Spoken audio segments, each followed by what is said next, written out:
2002 жылы біз 86 жылғы жігіттер жиналып отырмақшы болдық. Барар жеріміз ауыл шетіндегі бір үй екен. Мен бұрын сонда кіріп көрмеген. Бардық, кірдік. Кірген бойда көзім бірден қабырғада ілініп тұрған сағатқа түсті. Алтын түстелген. Осы үйде бұрын нақты болмасам да, сағатты көргенімде үй маған таныс, өзімді мұнда болғанымдай сезіндім. Болғанмын және болғанымда анау қабырғадағы сағат құлап сынған болатын.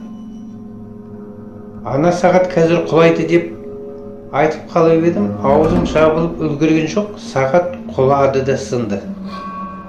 Міне соны мен әлі күнге дейін түсінбеймін дағы.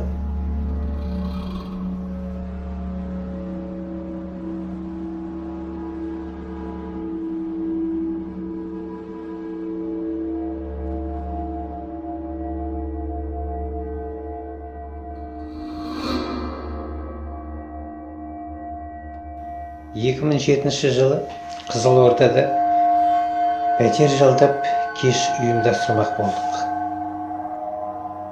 Қыздар бар, жігіттер бармыз. Жалдаған үйіміздің терезесі оңтүстікке қарап тұр екен. Пердеден ай сәулесі түсіп тұр. Түнгі 3-4-ге дейін отырдық, жедік, іштік. Сосын шам сөндіріп, қатар-қатар жата кеттік. Жатып, тағы біраз әңгіме соқтық. Қалжыңдадық, күлдік. Сосын ақыры тынышталдық. Міне осы біз тынышталған кезде есік жақтан біреу кіріп келіп, үстімізден жүріп кетті. Терезе жаққа. Сосын ай сәулесінде сейіліп кетті.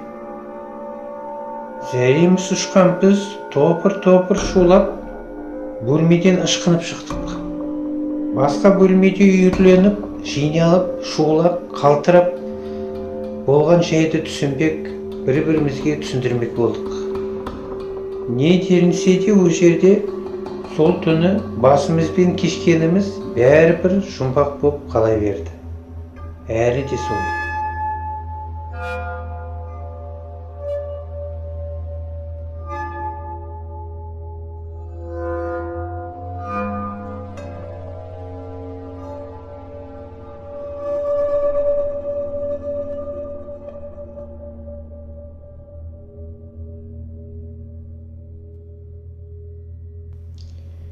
2010 жылы қазан айында деймін, салқын тұман болатын, кешқұрым аңшылыққа шықтық.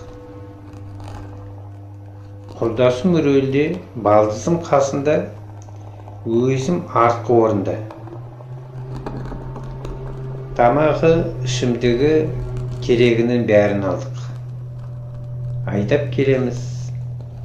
Тұманда шыққанымыз қате болды. Адастық.